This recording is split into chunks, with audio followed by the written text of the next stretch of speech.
BBC Urdu के programme सैरबीन में खुश आमदीद। हमारे लंदन स्टूडियो से मैं हूं शफी नकी जामई। जमीन से सोना उगाने वाले काश्तकारों पर ट्यूबवेल के भारी बिलों के बिजली गिरे तो वजीर बिजली उल्टे किसानों पर बरसे। जो सब्सिडी लेने के बावजूद पैसे ना दें और वो किसान इत्तेहाद की आड़ में आकर वो गवर्नमेंट को ब्लैकमेल करें, this is not possible. Boston marathon में बम हमला करने वाले जौहर सरनाइफ के सर पर मुमकिना सजाए मौत की लटकती तलवार। और देखिए करतब व कमाल न्यूयॉर्क की सड़कों और सबवे में मुनफरिद डांस करने वाले लाइट फीट डांसर्स के। पाकिस्तान में जमीन से सोना उगाने वाले हजारों किसानों का मुस्तकबिल दांव पर लगा है। वजह इसकी इनके बिजली के भारी बिल हैं। हुकूमत के बकौल ये बिल 135 अरब रुपए के हैं, जबकि किसान रहनुमाओं के बकौल तनाज़े के सबब सिर्फ पंजाब में हजारा किसानों के खिलाफ मुकदमात दर्ज हुए हैं। बिलों से तंग आए पंजाब के कस्बे से ज़हीरुद्दीन बाबर की रिपोर्ट। बहावल नगर के कस्बे मरोट के चौधरी आसिफ बिजली के ट्यूबवेल से काश्तकारी करते हैं, लेकिन इसका बिल मुकम्मल अदा नहीं करते।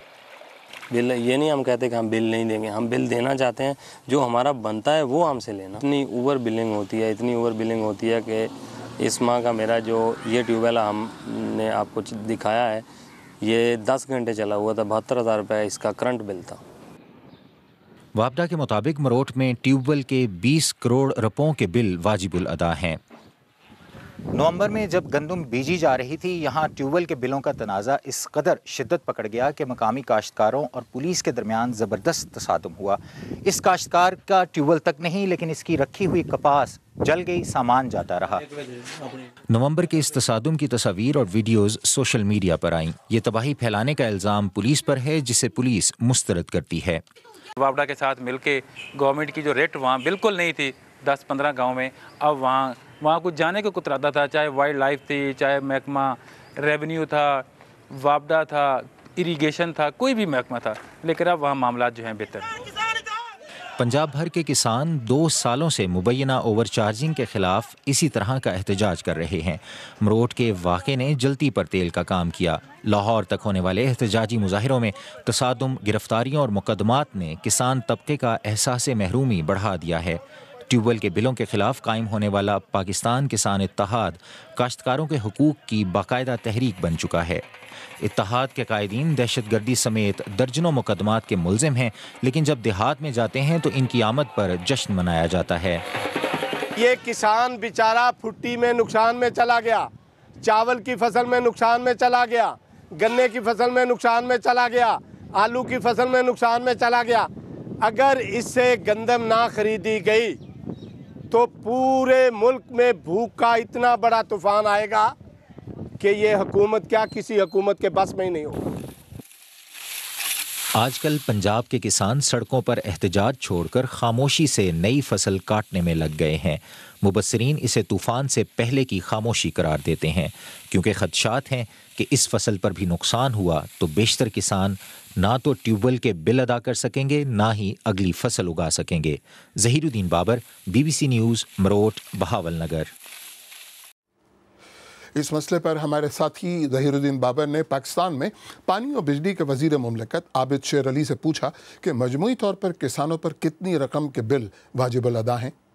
तकरीबन 135-40 अरब रुपए के करीब ट्यूबवेल्स की मद में हमने पैसे लेना है, और जो सब्सिडी दी जाती है वो एक अलहदा इशू है। अगर सब्सिडाइज जो हम सब्सिडी देते हैं, अगर उनको भी आप ऐड करें तो इसका क्वांटम बहुत बढ़ जाता है।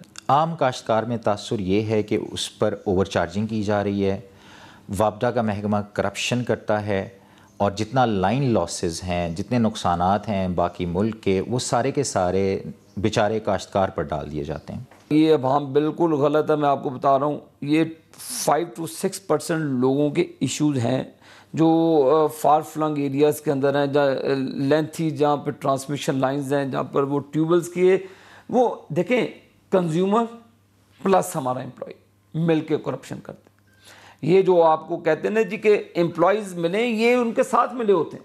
ये अपने फ़ायदे के लिए कुछ 5% लोगों का कह रहा हूँ मैं, 95% लोगों की बात नहीं कर रहा।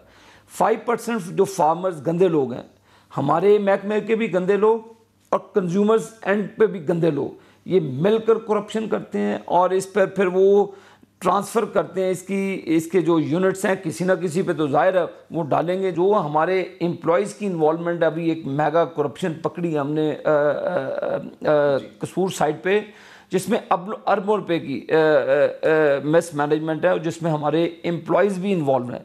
उस पर एक ख्वाजा आसिफ साहब ने कमेटी फॉर्म की है, उसकी इन्वेस्टिगेशन कर रहे हैं, जिसकी रिपोर्ट हम इंशाल्लाह फर्निश करेंगे विद इन अ मंथ। आम काश्तकार जो 20 एकड़ 25 एकड़ 10 एकड़ की काश्तकारी करता है, उसके बिल लाखों में पहुंच गए हैं। 1.5 लाख रुपए कैसे वो बिल अदा करे? जो बेचारे पिसे हुए हैं उनके साथ हम बैठ जाते हैं और जो उनकी बिलिंग इश्यूज़ हैं उनको हम जो भी उनके इश्यूज़ हैं हम उनको बिल्कुल एड्रेस करेंगे और उनका जो जेन्युइन ग्रीवेंसेस है उसको हम बिल्कुल उनके मामलात को रिजॉल्व करेंगे। लेकिन उनकी आड़ में 90% लोग जो हमारी कंजम्पशन करते हैं और जो सब्सिडी लेने के बावजूद पैसे ना दें और वो किसान इत्तेहाद की आड़ में आकर वो गवर्नमेंट को ब्लैकमेल करें, दिस इज़ नॉट पॉसिबल।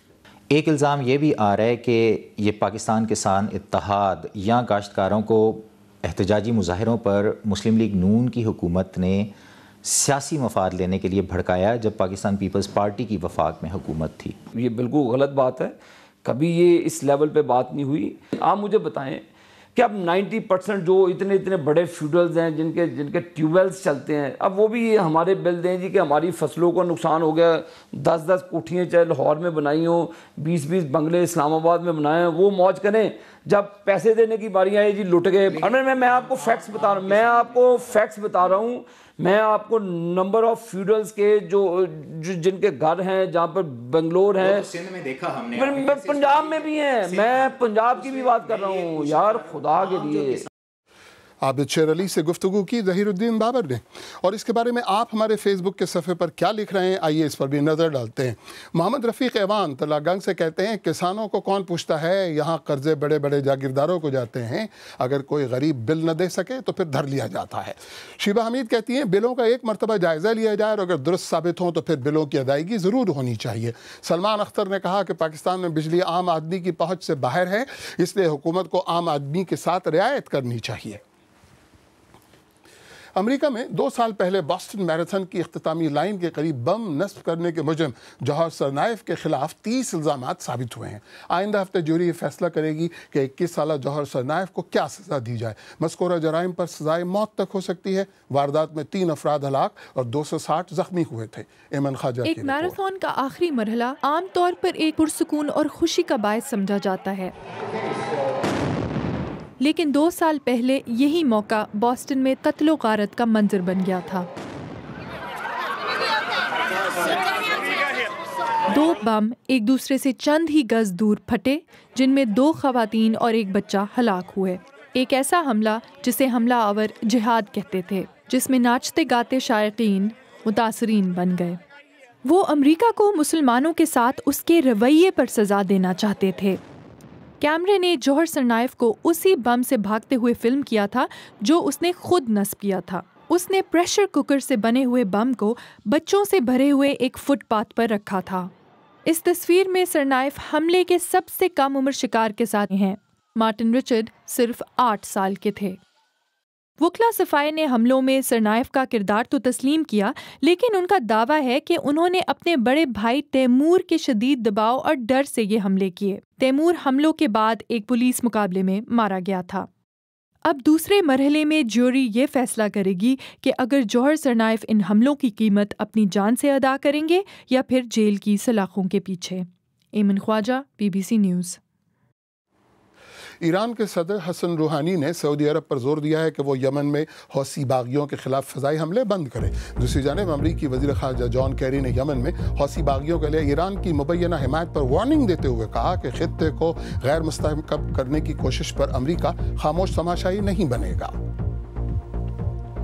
इतालवी शहर मिलान की एक अदालत में फायरिंग से एक जज और वकील हलाक हुए हैं। पुलिस कहती है कि दिवालिया होने के मुकदमे के एक मुलजिम ने गोली चलाई। मुलजिम ने एक मोटरसाइकिल पर फरार होने की कोशिश की, लेकिन फिर शहर के शुमाली इलाके में उसे पकड़ लिया गया।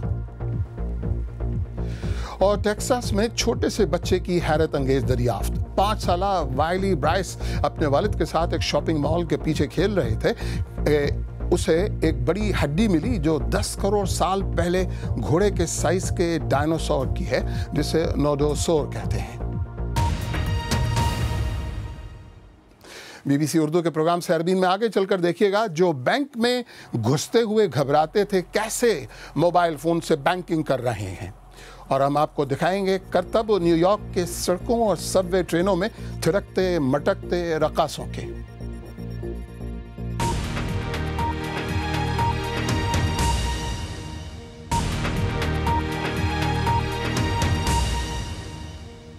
बीबीसी उर्दू के प्रोग्राम से अरबीन में एक बार फिर खुशामदीद। अब तक तो पाकिस्तानी अवाम की अक्सरियत के लिए बैंकारी शजर ममनुआ रही है, क्योंकि बैंकों तक रसाई ही बहुत मुश्किल थी। लेकिन बेशतर माहिरीन के बकौल मोबाइल फ़ोन बैंकिंग इस महरूमी का हल है कि जिससे मुल्क के दूर दराज इलाकों में रहने वालों का तर्ज ज़िंदगी बदल सकता है। नौशीन अब्बास ने इस खामोश इनकलाब के बारे में मज़ीद मालूमात यकजा की। जाकराबाद के मोहम्मद खलील 2 माह पहले काम से वापस घर आ रहे थे जब उनका एक्सीडेंट हो गया। वो एक पब्लिक बस की छत पर बैठे हुए थे जब गाड़ी का टायर फट गया, जिसकी वजह से कुछ मुसाफिर, जिनमें मोहम्मद भी शामिल थे, जख्मी हुए। उन्हें करीबी हस्पताल ले जाया गया, लेकिन दवाई और फीस की अदायगी के लिए नज़दीक कोई बैंक न था। आखिरकार उनका मोबाइल ही काम आया। गड्डी वाले उत्थे ले गए ने, इलाज कराया। अल्लाह की मेहरबानी है, इसी पैसा पहले तो कराया हुआ है, सारा कुछ उसकी वजह तो सारी इमदाद मैंने हुई। हूँ अल्लाह कीता है, इसी पैसे ना सब कुछ हो, किसी तू इमदाद नहीं लेनी पड़ी। ऐसी मोबाइल बैंकिंग सर्विसेज हर महीने 60 लाख ऐसे नए खातादारों की खिदमत करती हैं। कमज़ोर माली हैसियत के लोगों के लिए हेल्थ इंश्योरेंस करवाना बिल्कुल नामुमकिन है। लोग रोज़मर्रा ज़रूरत की बुनियाद पर ज़िंदगी गुजारते हैं, लेकिन मोहम्मद की कहानी से ये ज़ाहिर होता है कि मालियाती सहूलियात को दूर दराज इलाकों तक पहुँचाया जा सकता है, जिससे कि लोग अपने मुस्तकबिल को बेहतर बनाने के लिए कुछ ना कुछ बचत कर सकते हैं। शहर हो या देहात, माहिरीन के मुताबिक पाकिस्तान में मोबाइल बैंकिंग से एक खामोश मालियाती इनकलाब आ रहा है। कई इलाकों में जब आप जाते हैं तो बैंकिंग फैसिलिटीज़ कम से कम होती जाती हैं, लेकिन मोबाइल फ़ोन पेनिट्रेशन रूरल और अर्बन एरियाज़ में तकरीबन बराबर है। इस वजह से जो मोबाइल रेवोल्यूशन आ रहा है, इनकलाब आ रहा है, वो दही इलाके और शहरी इलाकों दोनों में साथ साथ असर कर रहा है। पाकिस्तान में 80% से ज़्यादा लोगों को मालियाती सहूलियात तक रसाई हासिल नहीं है, जिसकी वजह से गैर रिवायती बैंकिंग का असर और रसूख बढ़ने और कामयाबी के इम्कान ज़्यादा हैं। मोबाइल मालियाती सर्विसेज के फैलाव के हवाले से पाकिस्तान दुनिया भर में तीसरे नंबर पर है। 2020 तक तकरीबन 71% ऐसे लोग मोबाइल मालियाती सर्विसेज इस्तेमाल करना शुरू कर देंगे जिनको बैंक तक रसाई नहीं है। माहिरीन का कहना है कि पाकिस्तान ईजादात की लेबॉरेटरी बन सकता है और मोबाइल बैंकिंग के ज़रिए ऐसे लोगों तक जिम्मेदाराना मालियाती सहूलियात पहुँचाई जा सकती हैं जिनको माजी में ऐसी सहूलतें मिलती ही नहीं थीं। Nausheen Abbas, BBC news, Jakrabad, Khushab. आइए देखते हैं कि हमारी वेबसाइट bbcurdu.com पर क़ारीन की दिलचस्पी किन खबरों में ज़्यादा है। MQM के रहनुमाओं की तरफ से इमरान खान और उनकी अहलिया रिहाम खान के इस्तकबाल की खबर और अतहर काज़मी का कॉलम खुद जंग लड़ने की क्या ज़रूरत है, इस वक्त उन खबरों में शामिल हैं जिन्हें क़ारीन ज़्यादा पढ़ रहे हैं। Light feet dance street dance का ही दूसरा रूप है, जिसे आप हिप हॉप डांस का कज़न कह सकते हैं। अमरीकी शहर न्यूयॉर्क में लाइट फीट डांसर्स भरे पड़े हैं। इनका डांस बास के लिए कमाई का जरिया तो बास के लिए सोशल मीडिया के तवस्सुस से आलमी मकबूलियत का स्टेज। मगर ये डांसर्स न्यूयॉर्क के हुक्काम की आंखों में खटकते हैं। बीबीसी ने वन ग्रुप नामी टीम से बात की, पूछा कि जब हुक्काम नचनिए पसंद नहीं करते तो फिर ये कूद फांद क्यों। बकिया बात उन्हीं के साथ।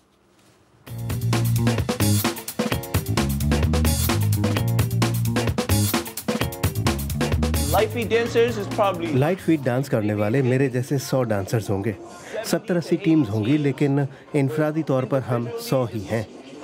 मैं सिर्फ न्यूयॉर्क की बात कर रहा हूँ। यहाँ ये एक वबा है, वबा। Light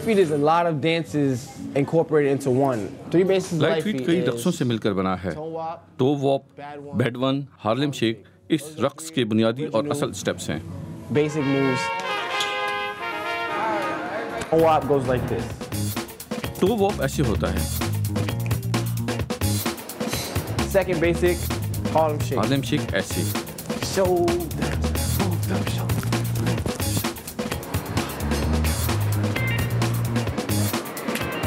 Third one. और बैडवन ऐसे होता है।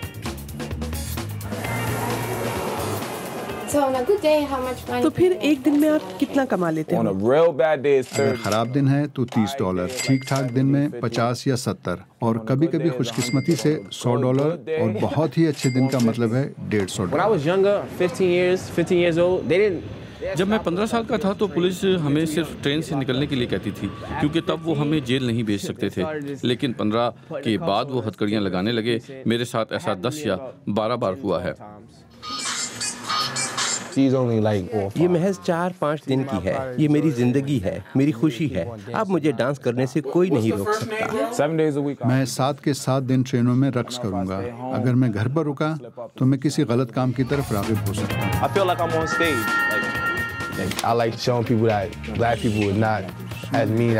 मैं लोगों को ये बताना चाहता हूँ कि स्याह फार्म लोग इतने बुरे नहीं होते जितना उन्हें समझा जाता है। इस डांस को देखने के बाद डार्विन की थ्योरी के ऊपर ज़रा गौर कीजिएगा। अगर आप ये रिपोर्ट या आज का प्रोग्राम दोबारा देखना चाहें तो हमारे YouTube चैनल पर आइए। पता है youtube.com/BBC उर्दू। हमारा YouTube चैनल नाजरीन में बहुत मकबूल है। अब तक इसे 20 लाख से ज़्यादा मरतबा देखा जा चुका है, जिसके लिए हम अपने नाजरीन के बहुत शुक्रगुजार हैं। हमारे YouTube चैनल को सब्सक्राइब करना मत भूलिएगा। आखिर में आपको ये याद दिलाते चलेगा, आज सार्बिन का बड़ा मौजू पाकिस्तान में किसानों को भेजे गए बिजली के भारी बिलों का तनाज़ा है। ट्यूबवेल के इन बिलों ने हज़ारों किसानों की काश्तकारी का मुस्तक़बिल दांव पे लगा दिया है। हुकूमत के बकौल मुल्क भर के किसानों ने कम से कम 135 अरब रुपयों के ट्यूबवेल के बिल अदा करने हैं। अगर आप चाहें तो मुझसे और हमारी टीम के दीगर साथियों से ट्विटर पर भी रब्ता कर सकते हैं। मेरा ट्विटर हैंडल है @शफीनकी-जामई। इसके साथ ही सार्बिन इख्तिताम को पहुंचा। प्रोग्राम में पेश होने वाले मौज़ूआत पर अगर आप अपने ख्यालात का इजहार करना चाहें तो फेसबुक, ट्विटर हाजिर है। हमारे हैंडल @BBC उर्दू के ज़रिए भी हमसे आप रब्ता कर सकते हैं। तो शफीनकी-जामई को पूरी टीम समेत इजाज़त दीजिए।